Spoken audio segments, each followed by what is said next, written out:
আসসালামু আলাইকুম রহমতুল্লাহি ওয়া বারাকাতুহু। আজ আমরা জানব হযরত আদম আলাইহিস সালাম এর সৃষ্টির কাহিনী। আল্লাহ একদা ফেরেশতাদের ডেকে বললেন, আমি পৃথিবীতে খলিফা অর্থাৎ প্রতিনিধি সৃষ্টি করতে চাই। হে ফেরেশতারা বলো, এই বিষয়ে তোমাদের বক্তব্য কি?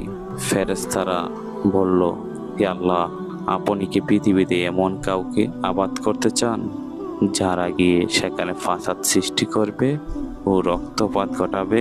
অথচ আমরা সর্বদা আপনার হুকুম পালনে এবং আপনার গুণগান ও পবিত্রতা বর্ণনায় রত আছি।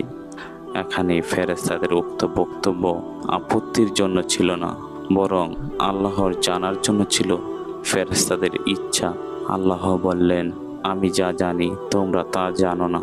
অর্থাৎ আল্লাহ চান এই পৃথিবীতে এমন একটা সৃষ্টির আবাদ করতে যারা হবে জ্ঞান ও ইচ্ছা শক্তি সম্পন্ন এবং নিজস্ব বিচার আর বুদ্ধি ও চিন্তা গবেষণা সহকারে স্বেচ্ছায় সগানে আল্লাহর বিধান সময়ের অনুগত করবে ও তার ইবাদত করবে। ফেরেশতাদের মতো কেবল হুকুম তামিলকারী জাতি নয়।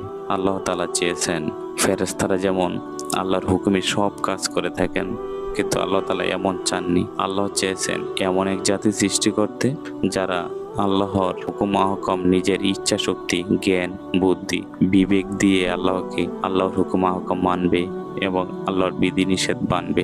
আল্লাহ তাআলা এমন জাতি আমাদেরকে সৃষ্টি করেছেন। আল্লাহ তাআলা যা চেয়েছেন আমরা যেন সেই অনুযায়ী কাজ করতে পারি, আল্লাহর হুকুম আহকাম মানতে পারি। আমাদেরকে যেন আল্লাহ তাআলা সেই তৌফিক দান করেন।